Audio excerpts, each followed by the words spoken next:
Hi, everyone. Welcome to All Out Coach, where I tell you to stretch yourself and lift others. This is the podcast where I introduce leaders across many different industries who want to share their legacy.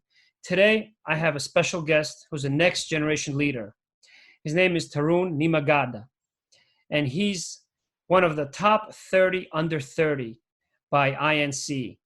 He's recognized by Forbes as top 50 entrepreneurs. He has a computer science background. He's on the board of the University of Texas in Austin. And also he's been recognized by the White House as one of the most promising entrepreneurs. He's the CEO of Mutual Mobile, and he's going to talk to us about his journey and about his new venture that's very timely today in the crisis and the nightmare that we're all living globally.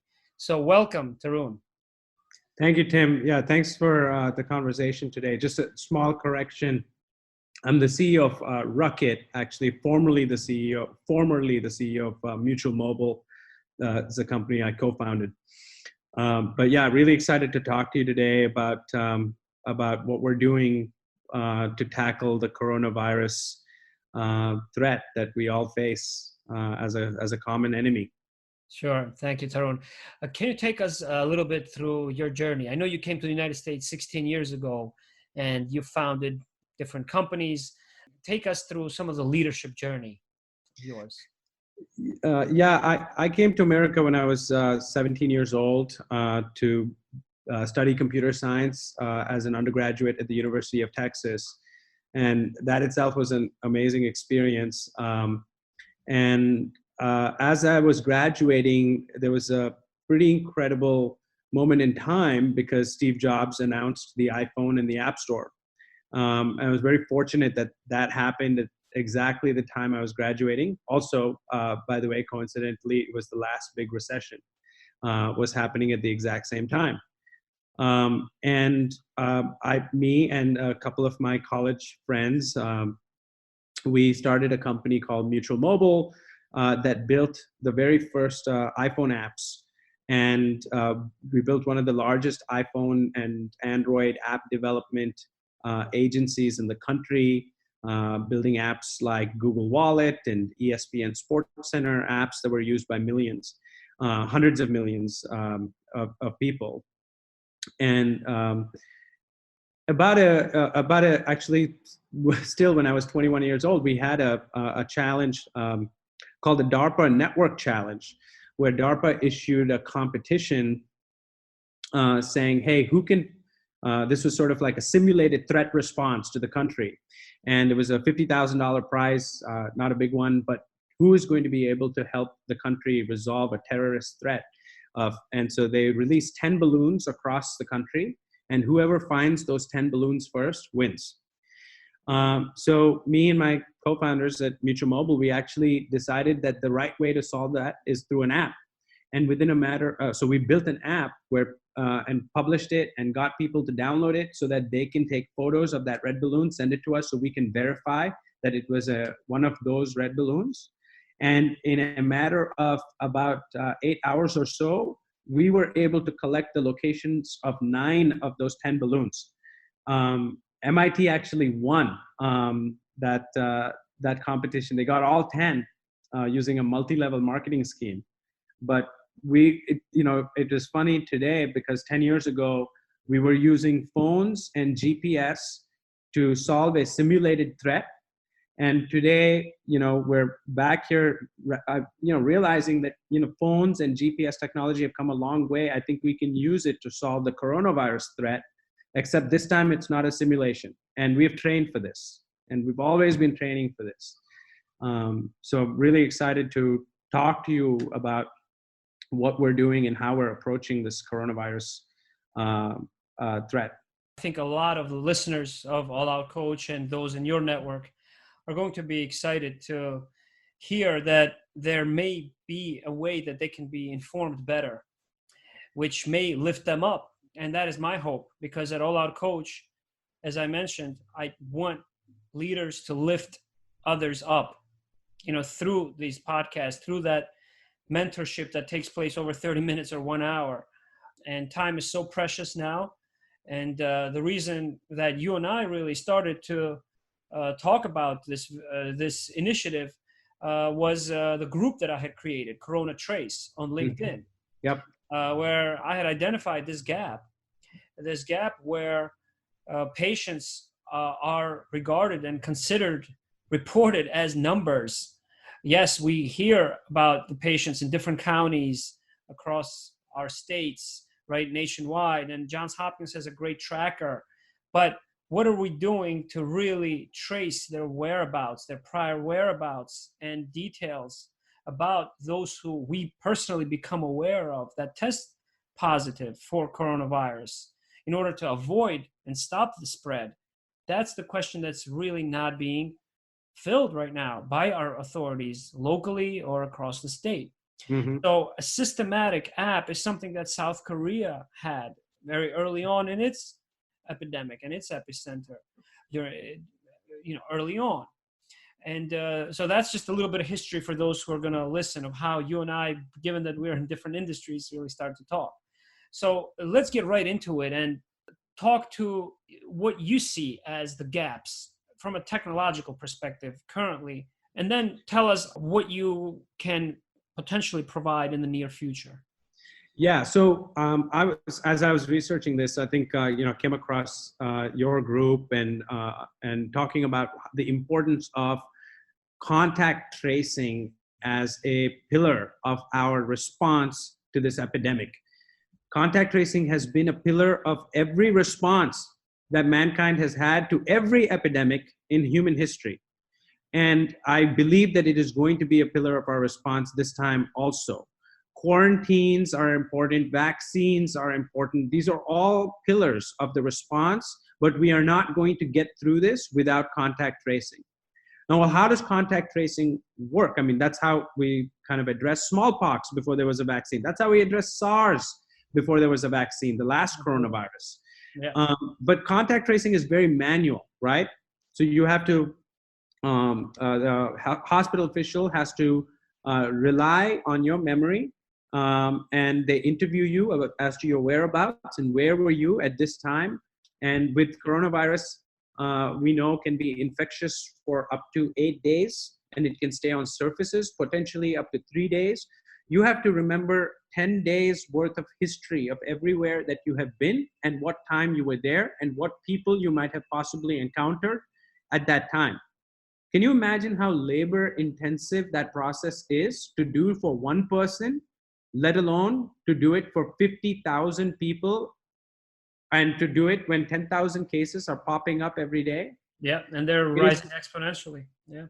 It's going to overwhelm our health system. And this is why I believe that manual contact tracing is going to continue to be important, but we need digital contact tracing. In a day and age where everybody has a smartphone with GPS, Yep. literally, I personally believe the government should require us to install an app that allows them to track our whereabouts for this period of time. And I'm saying that as a libertarian, as somebody that really does not believes in freedoms and privacy and all of that. But I think there's a time when we should be willing to give up some of our privacy in order to save lives. Absolutely. And I think there's no other time than now to consider. this is the time. This is not a time to say privacy is the most important. Lives are more important than privacy. This is not a guess as to how many lives we can save. We will actually save lives if we are able to be proactive with contact tracing. And that's one of the things that I think about in terms of like, what do we do? I think we need a mobile phone GPS based solution. I think privacy is important, but it's not so important that you compromise the safety of people and the saving of lives just to make sure that this is the most private thing that has ever been built. And I think time to market is important. It's important we do it now, because every day that passes, there's a life that we could have saved that might not have been saved because the product or the solution has not been out to market. So that's what we're building as part of this CoronaTrace group. We have a prototype, It works. We're trying to make sure the app is scalable. But the basic way that the application works is you install it on your phone and you would self-report that you have a coronavirus positive test. We would confirm that it was actually a positive test, that it's not a fake report. And then the system would automatically notify all the people that you have come into contact with.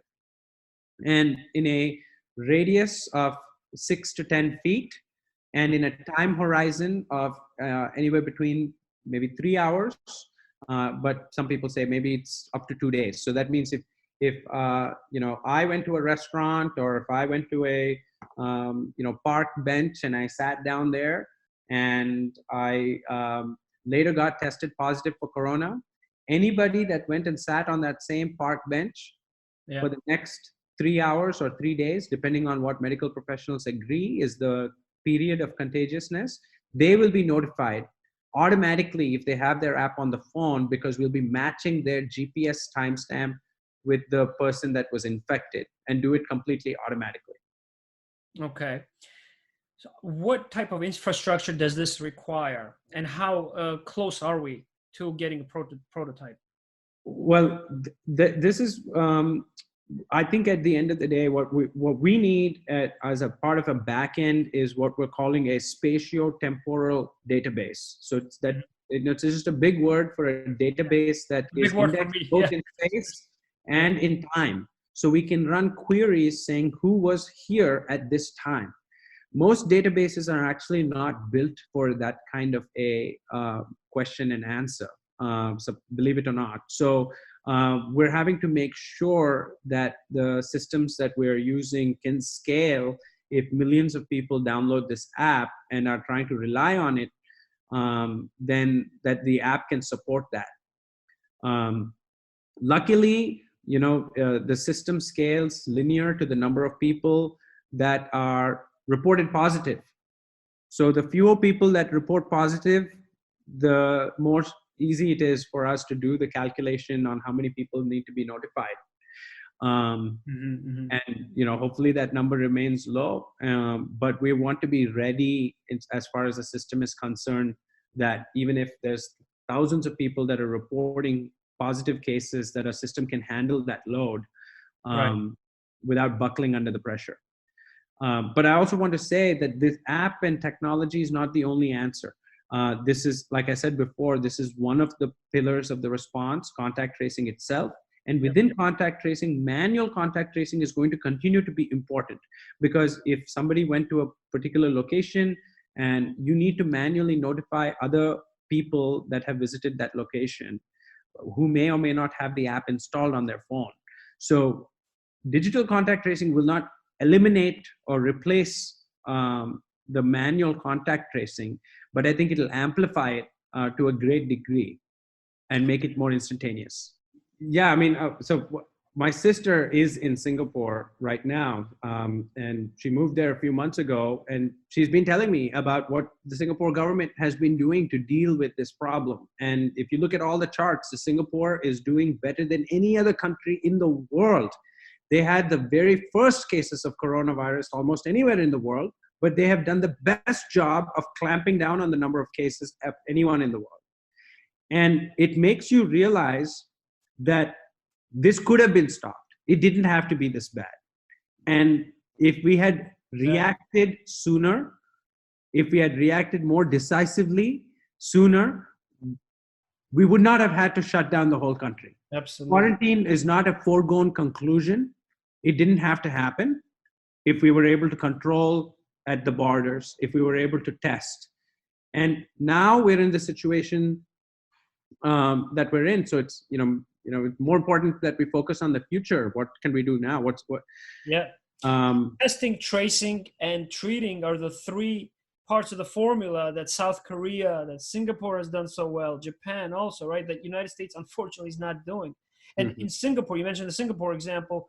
What was it that they did so well? That you can go on a website right now and see the contact tracing website for Singapore. It has a list of every single person that has had coronavirus and who they got it from.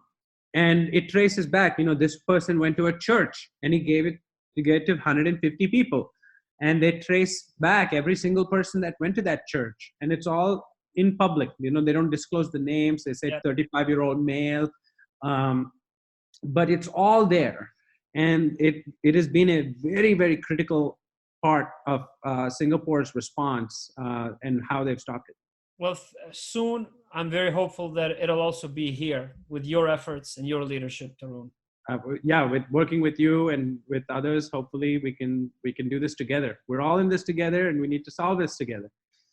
Given that I don't have nearly the expertise that you do in technology, I will say that technology today, I think, increases our exposure. It doesn't make us intelligent, but increases our exposure. So now we can embrace, I think, the time that we have and take the matter into our own hands, if you will, as a community, to address the gaps that are not filled by our authorities and by the systems currently in place.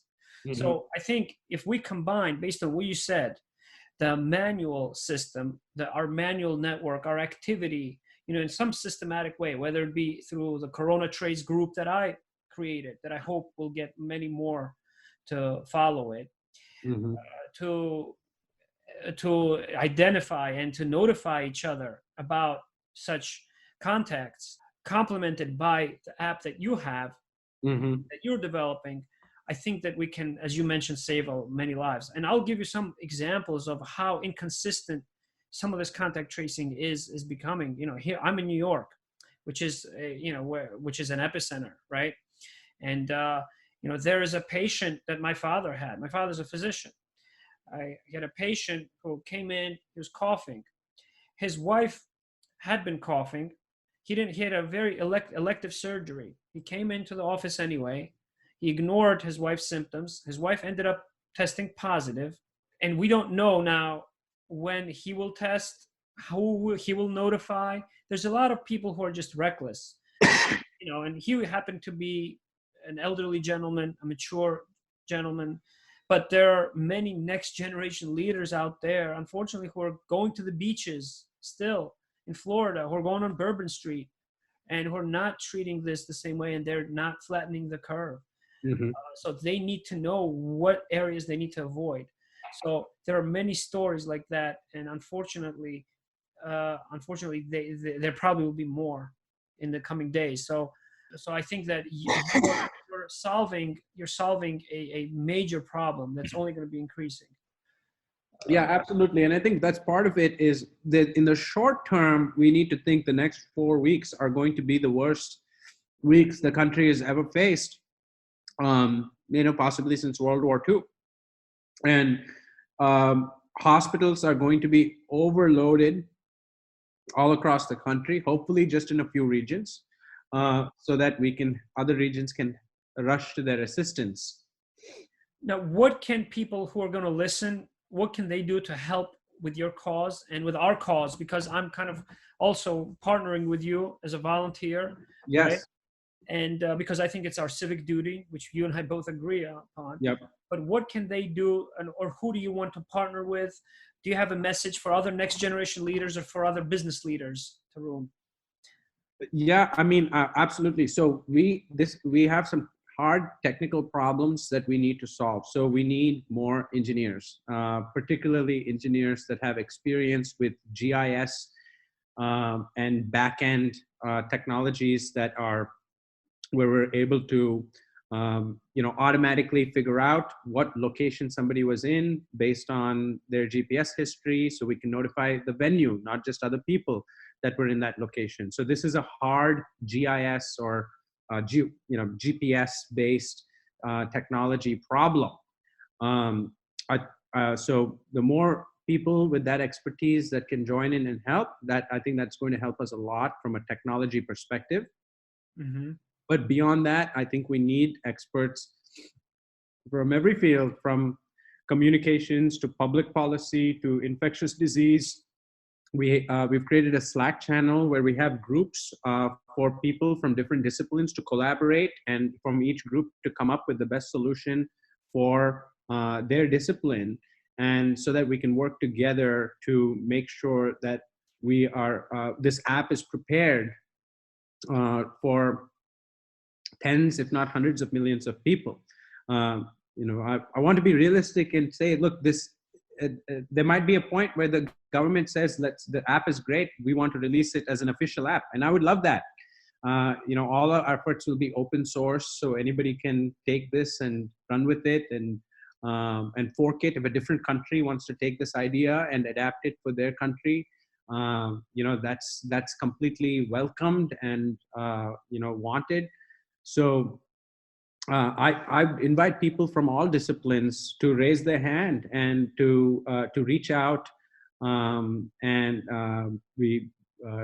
think we created an email address that I can send you, where people can reach out to join our Slack channel, and so we can work together and collaborate and make this a reality and make this happen fast.